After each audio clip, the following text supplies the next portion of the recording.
Peace. It's me, your girl Nicole, Sista Midwife. And as you probably know, one of the things that I do among many other things is train and support doulas.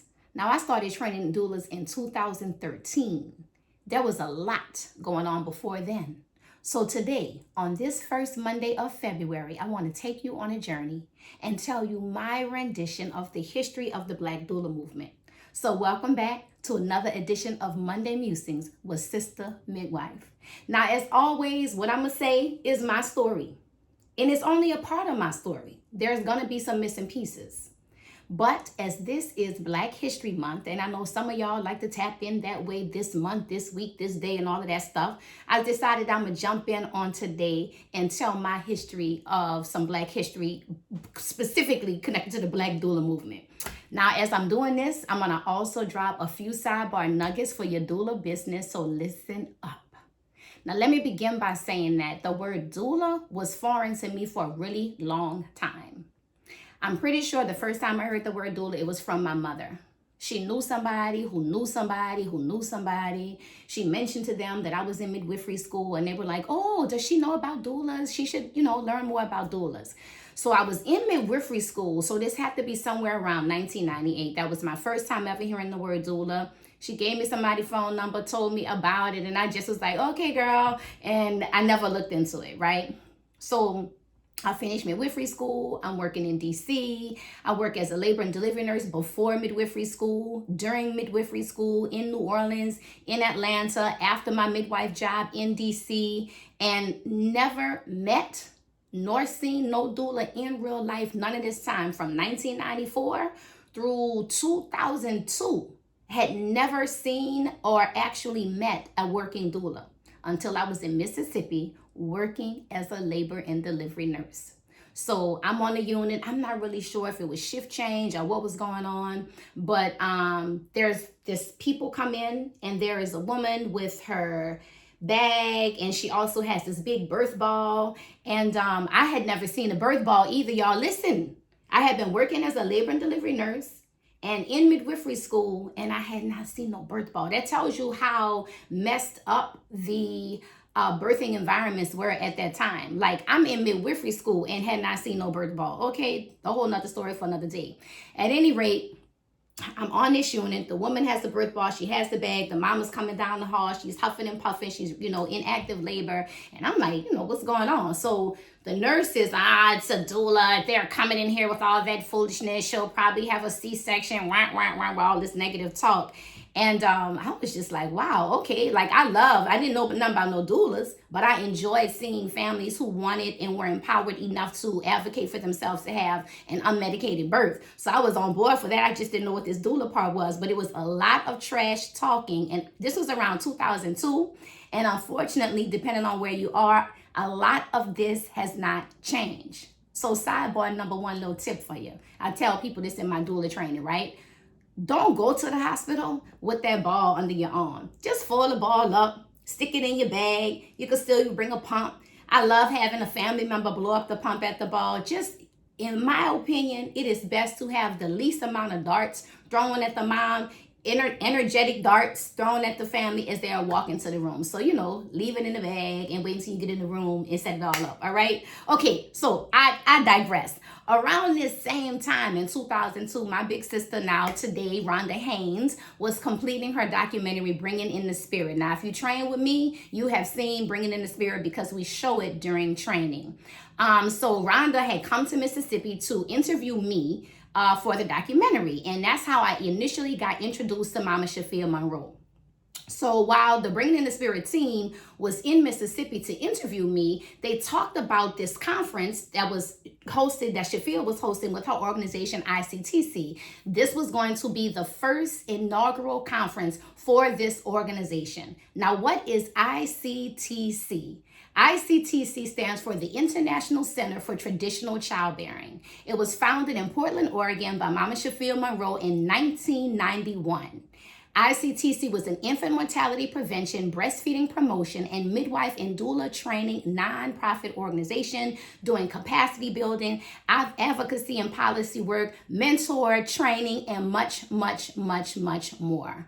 So 10 years after starting the organization, in 2002, Shafia and her team hosted the first Black Midwives and Healers Conference in Portland, Oregon. And it was in that same year that Mama Shafia created and introduced the ICTC Full Circle Doula Training Program. Specifically, her program was designed to teach doulas using the history and the legacy of the 20th century African American midwife. Okay, so I find out about Shafia in this conference because the documentary team was leaving Mississippi and they were headed to Oregon after they left me to do some footage. And they were like, Nicole, you should come to the conference. And I was in my head, insecure at all kind of foolishness. And so I ended up not going to the conference. Man, let me tell you something. I look back on them days and think, if I had known then what I know now, that's always the thing, right? But the beautiful thing is it was destiny for me to connect with Shafia and to learn from her and to work with her. And so let me keep moving, right? So in 2003, ACNM, which is the American College of Nurse and Midwives, they had a conference in New Orleans. And Shafia was in attendance because while she was training doulas, she was also huge on the front scene, advocating for Black midwives at all of these conferences, making sure that our voices were heard around legislation, around training regulations and requirements and all of the things. So she was in New Orleans for the conference, and I do not remember how we connected, but we hung out. I learned more about her. I learned more about her work, and I began to follow her and learn from her. So I started attending the ICTC conferences. They were traveling all over. I went to, let me see what the conference is. I've been to Atlanta. I went to Florida. I was in Phoenix, Arizona. I went to one in Portland. So I went to a number of different ICTC conferences. And I was also traveling as a travel nurse. So I was not working as a midwife at that time. I was traveling in a lot of places, and I began to learn a little bit more about doulas between the ICTC conferences excuse me, and working in different places, specifically California, Iowa, and Denver. I started seeing actual doulas in action. And I was like, okay, this is a thing. This is a thing. Now, when I was connecting with Shafia at every turn, she was always trying to encourage me to be an ICTC state rep. And I never really wanted to be a state rep because I was travel nursing. And I was like, if I want to be a state rep for the state of Louisiana, I want to be grounded, rooted in Louisiana, doing the work in Louisiana, and that just wasn't happening. So I just kept saying no, no, no, but I kept going to the conferences, connecting with people, learning more about the work, learning more about just the history and legacy of Black midwifery and the Black birth movement. It's so interesting for me because a lot of people now, you may be one of those individuals, come into the work of birth work already fully with this knowledge of the history and legacy of Black midwifery. That was not my experience. I'm full disclosure on that. I say it all the time. That was not my experience. I had a history of working in the university hospital side / charity hospital in New Orleans, and I didn't appreciate the way the doctors was treating my people. So I decided I was gonna go back to school so that I could come into work and do something better. And it was in school, and then it was when meeting Shafia and meeting the team for Bringing in the Spirit that I was introduced to this legacy and this history. Also found out that I have like a great aunt who was a midwife here in Louisiana. So that's, a whole nother sidebar, a whole nother conversation. But just to know that this was a very special time, because at these conferences, it was the Black Midwives and Healers Conference, and it was the International Black Midwives and Healers Conference. And we had people coming in from around the globe and all around the country. And it did not matter what kind of midwife you are, what letters you have behind your name, what kind of lactation training you had, what letters you have behind your name. It didn't matter where you trained to be a doula. If you was about the business of saving Black mamas and babies, we showed up at that conference. We gave each other love. We learned, we shared, we grew. It was a phenomenal time. If you are listening to this and you were around during them ICTC times, definitely click like and drop a comment for me to, tell your story about the days of ICTC. So anyway, I kind of got caught up in all of that, right? It was a really special time. It really was. And in 2010, Erykah Badu, some of y'all know her as the Badula, was the keynote speaker for the ICTC conference in Long Beach, California. And so as you can imagine, the energy for that conference was even more magical than the rest because of having this star power backed by having Erykah Badu coming back the conference. So it was a beautiful time. Again, the conference was super powerful and dynamic. And Erica was so giving and sharing in her keynote and all the Q&A. They had a line out the banquet door of people stepping to the mic to ask her questions. And so that entire experience, the sisters who I was sitting at the table with, it was fun. It was just a lot of fun. It was a really good time.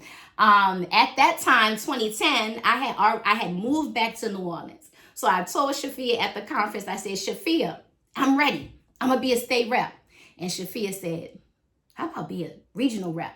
And I'm like, what? So I bugged out. Okay, I would be a regional rep. So I started working with Shafia and ICTC as a part of the leadership team. We were all volunteers doing this work across the country, holding hands in solidarity around improving birth outcomes.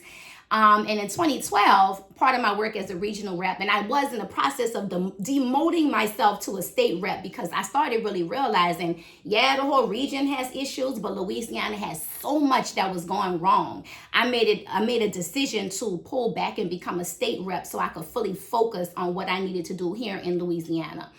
So anyway, in 2012, I helped Shafia, or I brought Shafia here to come and do a doula training here in New Orleans. And that was the first time I ever sat in on a doula training. At this point, Sista Midwife Productions was less than a year old. I had never sat in on a doula training before this point, and Shafia had been training doulas for 10 years. By this time, she had been training doulas for 10 years, and I'm just getting my feet wet, okay? I'm just tipping my toe in. She had been training Black doulas with intention across the country for 10 years. Here and there, definitely there were different Black women, maybe for this organization or that organization, who was training doulas. But in that first 10 years, there was not nobody, Black woman-led organization intentionally on a national scale with very specific intentions about training individuals to support our community. 10 years before the rest of us start coming on board and start training doulas in this way.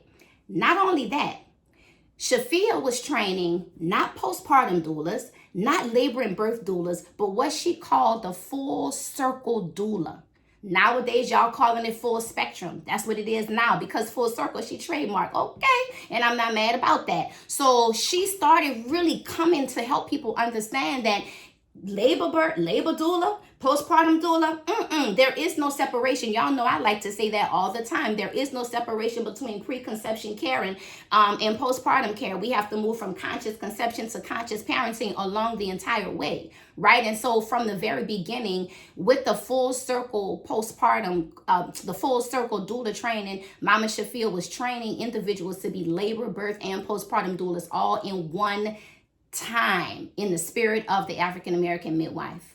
So I was learning from Shafia, and for a number of different reasons, I'll tell this story at another time, I started training doulas here in Louisiana. Well, no, I'll tell it right now. We needed more doulas.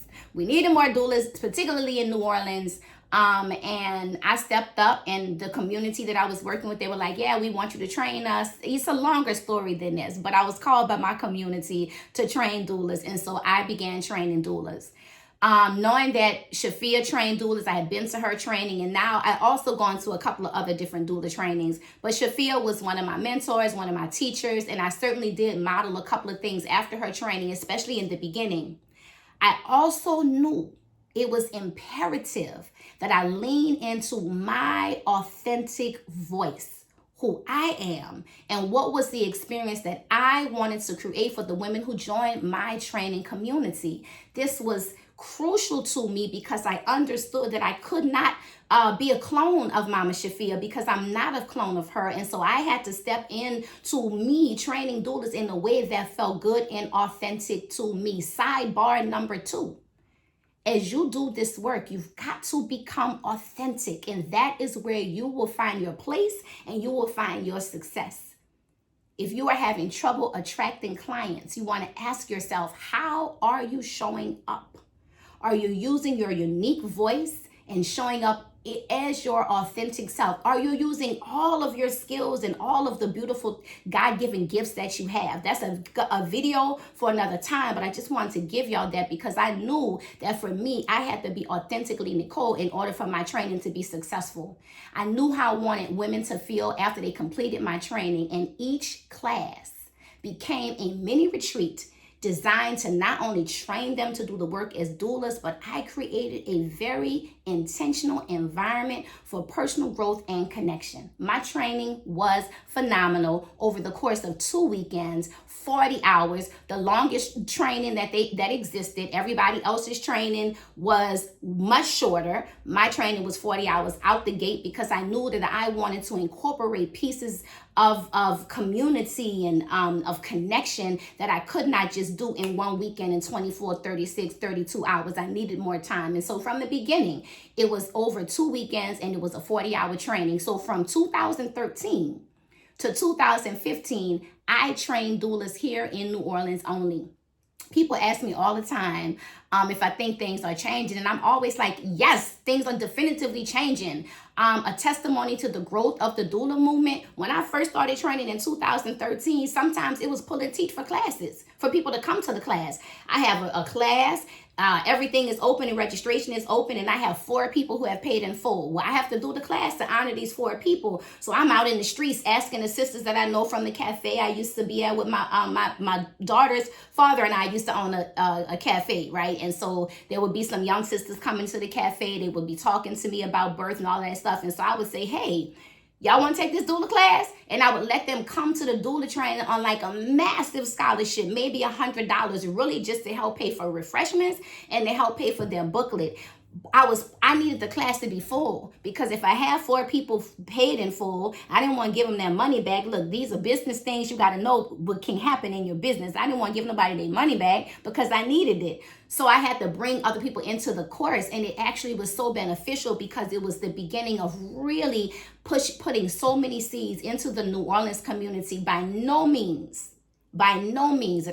did I plant the first seeds of doula work in the city of New Orleans or in the state of Louisiana. I am not taking credit for that, but let me tell you something. I did a lot of tending to the garden. I will admit I did a lot of tending to the garden. And so in the very beginning, 2013, 2014, when I was training and I didn't have a lot of people in the class, any sister that I knew from the community who wanted to take my training, she could come, $50, $25, $100, come to the class, get this information so you could start spreading the information to the community that birthed this the revolution. We was really doing this thing. I was really doing this thing. It was beautiful. So now I don't have to pull teeth. Even as I got into 2016, my training started selling out here in New Orleans in particular, because the movement began to happen, because we have so many more people interested in the work. So we're talking from Mama Shafia starting her training to 2002. I started in 2013. There were other people like Ancient Song Doulas, Uzazi Village, Mama Toto Village. They were starting around that same time, but a lot of them stayed locally.